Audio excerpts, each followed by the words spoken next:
नमस्कार मित्रों, ये वैदिक विश्व ट्रस्ट द्वारा प्रायोजित वैदिक हिंदू व्याख्यानमाला की सीरीज में व्याख्यान है। इस व्याख्यानमाला का आयोजन वैदिक विश्व humanity cultural and welfare society नामक ट्रस्ट ने किया है। यह ट्रस्ट परमाणु ऊर्जा विभाग मुंबई के वैज्ञानिकों एवं इंजीनियरों द्वारा वैदिक ज्ञान के प्रचार प्रसार के लिए संचालित किया जाता है। इस वैदिक व्याख्यानमाला का प्रस्तुतकर्ता मैं हूँ, तुषार मुखर्जी। मैं परमाणु ऊर्जा विभाग में वैज्ञानिक अधिकारी के रूप में काम कर चुका हूँ और ये हमारा जो ग्रुप है ये वेद, उपनिषद, भगवद गीता आदि का अध्ययन करके उसका वैज्ञानिक रूप से विश्लेषण करके उन तथ्यों को समाज के सामने रखने का प्रयत्न कर रहा है, जिससे आप सभी को जो हिंदू धर्म के बारे में अनेकों भ्रांतियाँ हैं उनका निराकरण हो सके और हिंदू धर्म के जो सत्य स्वरूप है, तथ्य है, वो आपके सामने लाया जा सके। यही हमारा उद्देश्य है। अब प्रश्न उठता है कि वैदिक हिंदू का जो व्याख्यानमाला है हमने आयोजित किया है, इसकी जरूरत क्यों है? क्योंकि हमारे अंदर एक अजीब सा अज्ञानता और विकृत तथ्यों की भरमार है। हिंदू धर्म के बारे में जो सत्य है, तथ्य है, उसके बारे में बहुत कम हमको ज्ञात है और उसके बारे में जो विकृतियाँ हैं, भ्रम है और जिनका कोई आधार नहीं है, ऐसी बातों की भरमार है हमारे समाज में। इसके लिए हमने एक अभियान चलाया है जिससे प्रत्येक हिंदुस्तानी को जागृत किया जा सके और उसे ज्ञान और सत्य से परिचय दिया जा सके, जिससे कि वो हिंदू संस्कृति का दायित्व लेने एवं वैदिक हिंदू समाज के लिए मार्गदर्शक बनने के लिए कार्यरत हो सके। आज हमने एक प्रश्न लिया है कि वेदों में एक ईश्वरवाद है अथवा बहुईश्वरवाद है। हम जानते हैं कि बहुत सारे विदेशी ओरिजिन के धर्म हैं जिनको अब्राहमिक रिलीजन भी कहा जाता है। उनमें उनका कहना है कि वे एक ईश्वर को मानते हैं, कि कोई एक ईश्वर है, उसने सारी सृष्टि की रचना की है। अभी हिंदू धर्म के बारे में इतने सारे भ्रम लोगों ने के फैला के रखे हैं, क्योंकि हिंदू धर्म का जो पुजारी वर्ग है और अर्चक वर्ग है, उन्होंने खुद ही वेद उपनिषद नहीं पढ़े होते हैं। वो खुद अज्ञानी रूप से रहते हैं, तो उनको सत्य का मालूम नहीं रहता। फिर कोई कहता है 33 करोड़ देवता है, कोई कहता है करोड़ों देवता है, कोई कहता है कम से कम त्रिदेव तो है, ब्रह्मा विष्णु महेश। फिर कोई कहता है नहीं, देवी शक्ति, आदि शक्ति हमारी सृष्टि करता है। ऐसे करके इतने सारे देवी देवताओं का नाम लिया जाता है, तो हिंदू समाज में ऐसा भ्रम हो जाता है कि हम तो बहुईश्वरवादी हैं, हम तो अनेक देवी देवताओं को मानते हैं। और इसी बात को लेकर के जो विदेशी धर्म है वो हिंदू धर्म के ऊपर आक्षेप करते हैं, हिंदू धर्म के लोगों को वे लोग व्यंग करते हैं और इसी बात पे उनको दबाने की कोशिश करते हैं। तो हम आज के इस व्याख्यानमाला में हम आपको बताने की कोशिश करेंगे कि वेदों में एक ईश्वरवाद है या बहुईश्वरवाद है, सत्य क्या है। हम सबसे पहला मंत्र ऋग्वेद से लेते हैं। ऋग्वेद के प्रथम मंडल का यह मंत्र है, जिसमें कहा गया है, इंद्रम मित्रम वरुणम अग्निम आहु अथो इति दिव्य सह सुपर्ण गुरुत्मान एकम सत विप्रा बहुधा वदंती अग्निम एवं मातरिशानम आहु। इसमें कहा गया है, इस सृष्टिकर्ता ईश्वर के बारे में कहा गया है, जो सर्वश्रेष्ठशाली है, सबके प्रति स्नेह में है, श्रेष्ठ है, अग्रणी है और उस प्रकाश में पालन करने वाले, महान कर्म करने वाले ईश्वर को, जो ब्रह्मांड का महान भार उठाता है, उस एक सत्य रूप, एकम सत्य, एक सत्य रूप परमेश्वर को ज्ञानी जन विप्रा भिन्न भिन्न नामों से कहते हैं, बहुधा वदंती, और उसी ईश्वर को अग्रगामी सर्वनियंता सारे अंतरिक्ष में व्याप्तमान कहते हैं। यहाँ हम स्पष्ट देख रहे हैं कि हमारे ऋग्वेद में बताया गया है कि भले ही हम उसको भिन्न भिन्न नामों से पुकारे, जो ज्ञानी जन को जैसे जो नाम से वो ईश्वर के बारे में परिचय होते हैं उस नाम से उसको पुकारते हैं, लेकिन फिर भी वो ईश्वर एक ही है। और ये ध्यान रखना चाहिए कि ऋग्वेद जो है विश्व का सबसे पुराना धर्म ग्रंथ है, सबसे पुराना धर्म ग्रंथ है। तो इसलिए हम बोल सकते हैं कि इस एक ईश्वर की अभिधारणा देने वाला ऋग्वेद या हिंदू धर्म सबसे पहला धर्म ग्रंथ है। एक और लेते अथर्ववेद का ये मंत्र है, जिसमें कहा जा रहा है, कीर्ति च यश च अम्बा च नभ च ब्रह्म वर्चसम च अन्नम च अन्नादम च यह एतम देवम एक वृतम वेद। इसमें भी जो कहा जा रहा है कि जो उस प्रकाश में प्रभु को एक रूप में वर्तमान जानता है, वह प्रसिद्धि और सफलता भी ज्ञान और प्रबंध सामर्थ्य और ब्रह्म तेज भी अन्न और अन्न भक्षण सामर्थ्य भी प्राप्त करता है।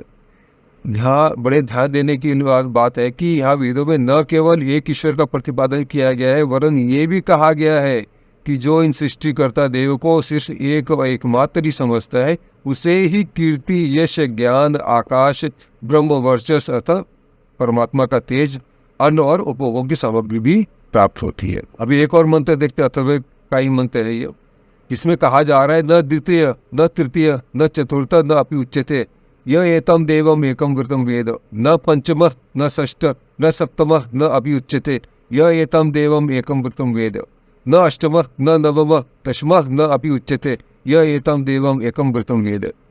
इसमें कहा जा रहा है कि जो उस प्रकाश में प्रभु को एक रूप में वर्तमान जानता है तथा जानता है कि वह न तो दूसरा न तीसरा और न चौथा ही कहा जाता है, न पांचवा न छठा न सातवां ही कहा जाता है, न आठवां न नौवां न दसवां ही कहा जाता है, क्योंकि वो प्रभु एक और एक ही है।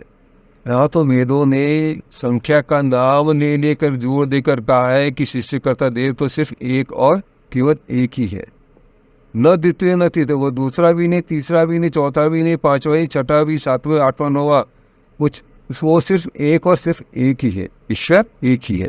अभी फिर प्रश्न उठता है कि हमारे यहाँ जो बहुत सारे देवताओं के नाम हैं, ब्रह्मा, विष्णु, महेश, गणपति, आदित्य, अग्नि, सूर्य, प्रजापति, तो ये क्या अलग अलग देवता है? ऐसा लोगों में भ्रम फैलाया जाता है कि ये सब देवता अलग अलग है, ये ईश्वर अलग अलग है। ऐसा नहीं है। यजुर्वेद का एक अध्याय मंत्र है, तत एव अग्नि तत आदित्य तत वायु तत उ चंद्रमा तत एव शुक्रम तत ब्रह्म ता आप स प्रजापति। इसमें कहा जा रहा है कि वही एक सृष्टिकर्ता परमेश्वर भिन्न भिन्न रूपों में हमारे सामने आते हैं। वही अग्नि है, वह सूर्य है, वह वायु है, वह ही चंद्रमा है, वह ही शुक्र है, वह ब्रह्म है, वह जल है, वह ही प्रजापति है।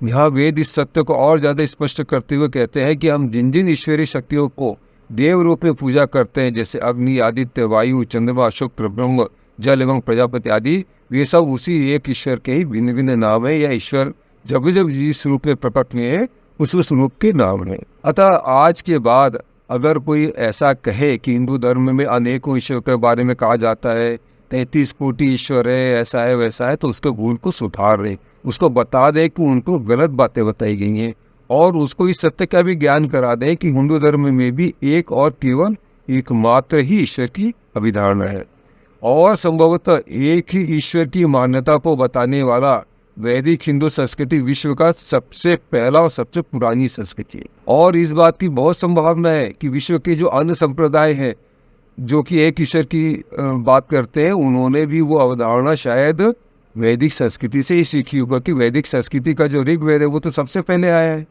ऋग्वेद को जो वेस्टर्न स्कॉलर्स है वे भी 1500 BC के आसपास का मानते हैं, अर्थात 3,500 साल पुराना।